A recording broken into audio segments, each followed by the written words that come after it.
So if you've been following this series for a while, you remember earlier I said this is not a sniper rifle, this is a marksmanship rifle. It's designed to be able to take precision shots with the team when necessary.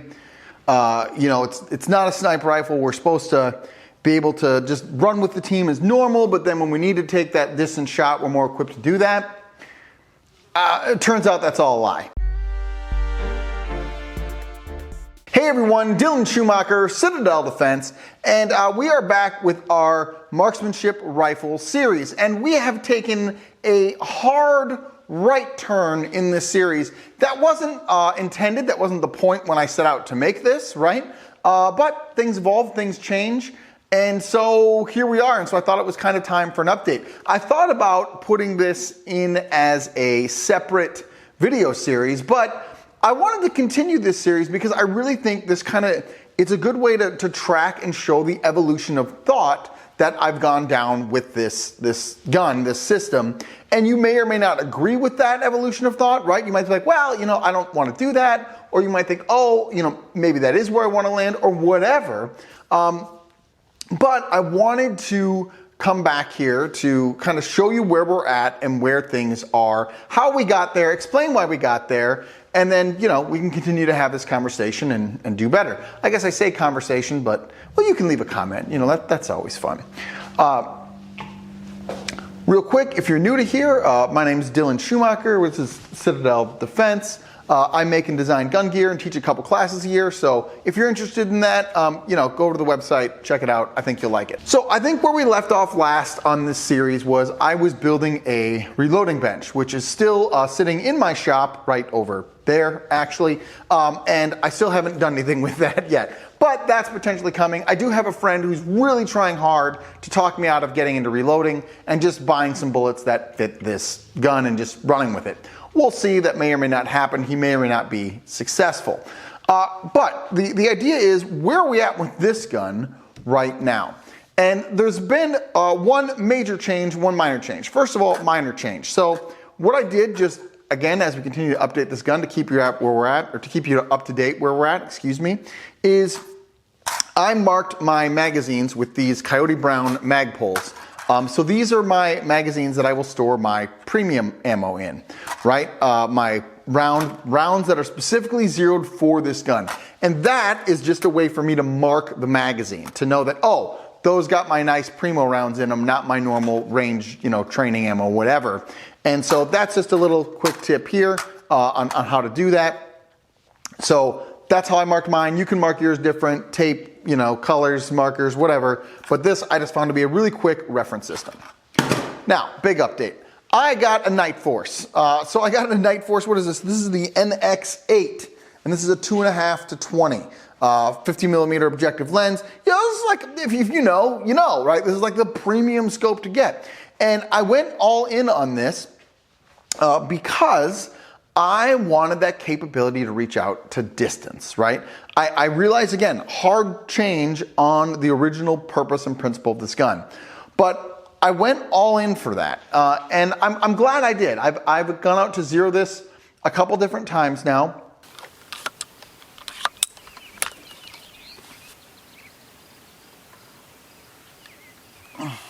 All right, first up is the X-Tac.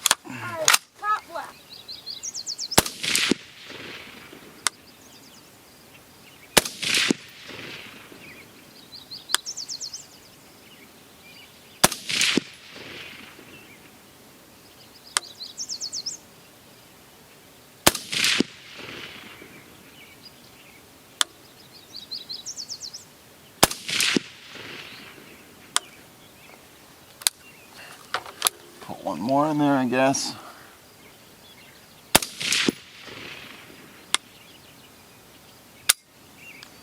Cool. All right, now we'll do the Fiocchi. Top right.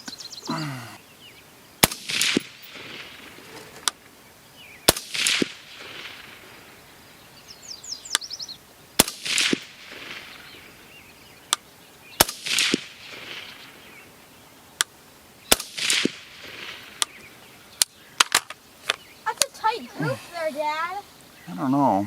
Is it? Yeah, as far as I can tell from looking through this thing, it is.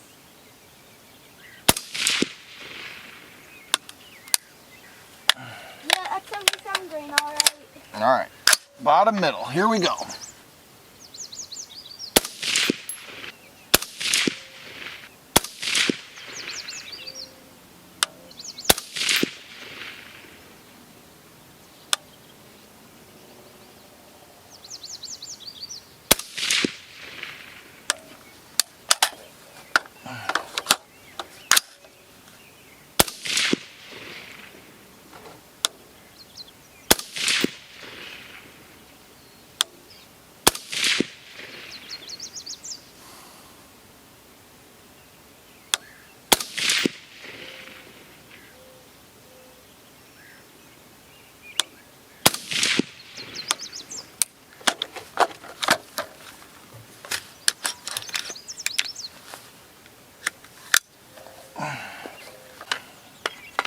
Alright.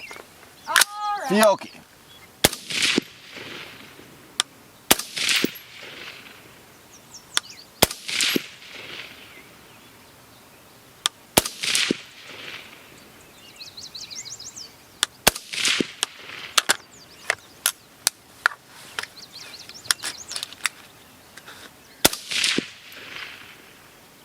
This paper again. Oh, I see it.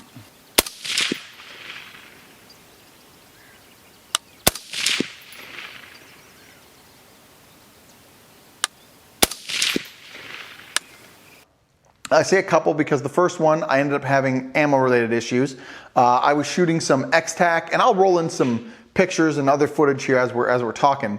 But I originally was shooting some PMC gold, which, you know, you'll tell me, oh, well, Dylan, that's your problem, you idiot. Like, obviously, it's a terrible ammo. Very inconsistent, the batch that I have, just super inconsistent. I tried some X-Tac on a different range session. That was pretty inconsistent, bounced between like 2.5 to 3.5 or 2 to 3.5. I mean, it was kind of all over. I shot some Fiocchi 55 grain range dynamics. That was great, super consistent, right around 2 MOA, just kind of the whole time. Slightly under sometimes, slightly over other times, but pretty consistent. And then I had some 77 grain Fiocchi. It's like an SBR load, technically, which obviously this is not, but you know, I tried that and that was pretty good. I got that down to like 1.5 inch, pretty consistently. When I was doing my job, I could get it down there, okay?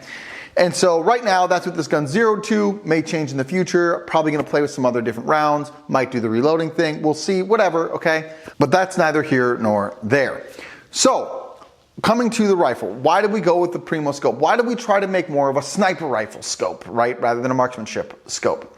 And that comes down to a couple things, right? The first one is, we're talking about American Minuteman teams here, right? That's what this channel's about. That's what my company's about. Like that's what we're doing here. We're talking about everyday people, you and me, and how can you embrace your martial American heritage? How can you have those capabilities?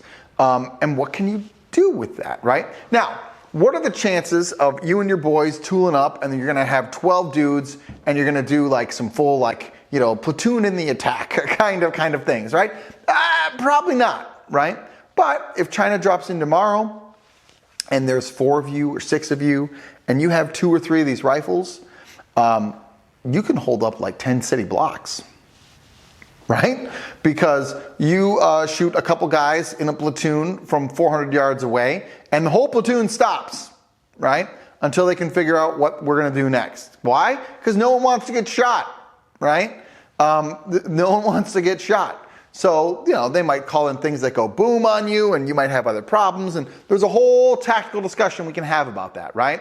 That's not what this video is. We can have that at a different time. This video is, look, the reason for the gun the way it is because as a small Minuteman team, this type of setup, I think, gives you more capability for your team and being able to punch above your weight class than a simple 1 to 6.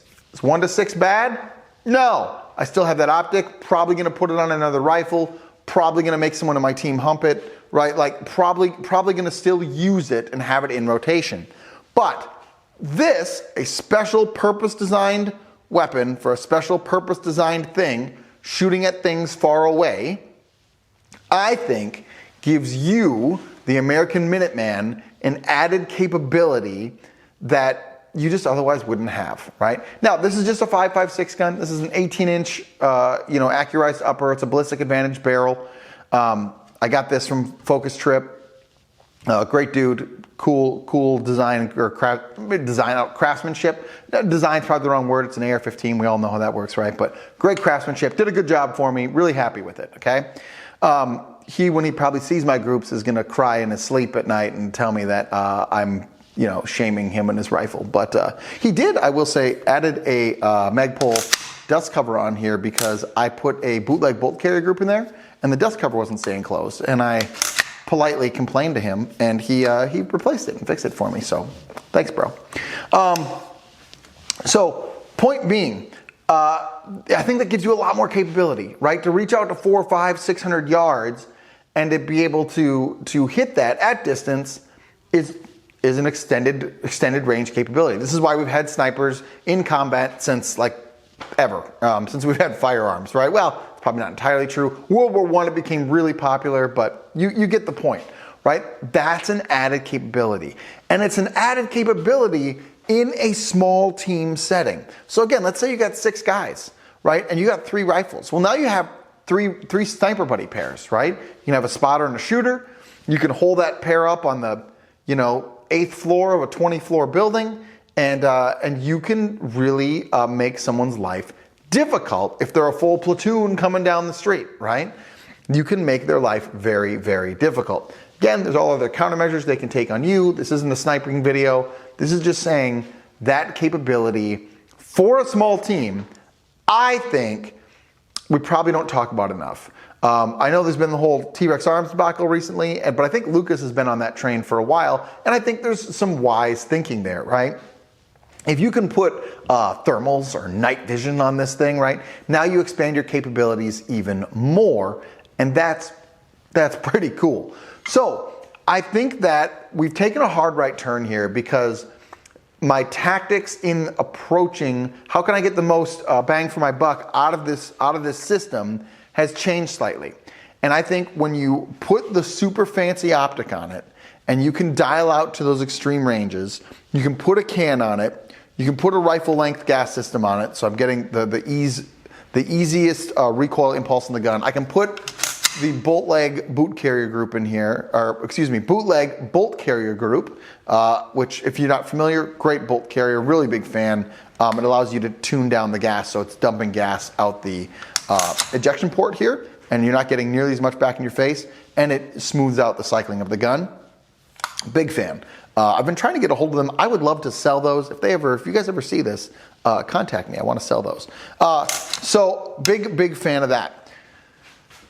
But the capability here to be able to shoot from far away, remain undetected, and hold up a force that is larger than you, more powerful than you, has better logistics than you, probably has better coordination than you, meaning like radios and artilleries and other things that go boom. That's important, I think, for the everyday American Minuteman. I don't think it's bad that we do things like assault through drills, right? I make my boys do assault through drills. Why? Because it's a important job that requires a lot of communication and steps. And if we can do that, we can do anything else, right? Bounding and moving becomes a lot easier after you've done the assault through drill like 15 times, right? So I don't think those other things are not valuable or not important. I just think, again, remember, you're not big army, you're not big military, you don't have all the resources. The likelihood that you'll ever actually do an assault through is super, super small. I think practicing it for, aggressiveness and team coordination, all that stuff, super important. Talk about that more in my book. You can read that there. But this, I think, provides you the most capability for your 4 or 6 or 8 guys or whatever to have the ability to reach out. Now, maybe the next video we see on this is I take this optic and I throw it on a 308 gun. That could happen. Right now I like ammo capability and crossover and all that, but let's face it, 6.5 Creedmoor, 308, whatever. There's certainly better long distance rounds, right? And now you're talking about 1,000 yards. And that's, again, more important. To be able to comfortably take a shot at 700 or 800 is a pretty big deal, right? So maybe that's where this is going. I don't know. I haven't really figured that out yet. I'll be honest. But when I bought the Night Force scope, I thought, look, am I ever going to regret buying a Night Force scope? Probably not, right? Like it's kind of like the Primo scope. So I bought it, I threw it on here, been happy with it, like it a lot. I think it expands the capabilities of this gun a lot, and I'm excited about that. So I think right now, like I said, we took a hard right turn in this series. And where this is going at this point is, what is the maximum capability I can get for my team, right? As we always say, mission drives the gear train, right? So what is it that we're trying to accomplish? And as everyday American Minutemen who want to be prepared to embrace our martial American heritage if the need arises, I think something like this gives you an ability to punch above your weight class. And I think that's interesting. I think that's important. And I think we should think about those skills. Also, you know, if you just, you know, there's tons of long-range shooters in our world here, right? In the shooting world, and, you know, bench rest shooters and whatever. And while I'm not a bench rest shooter, and I think I would get semi-bored, I do think people like that on guns like this can be a big asset for you, even if they're not involved in your team normally, right? So, hope that's helpful. Hope that gives you something to think about.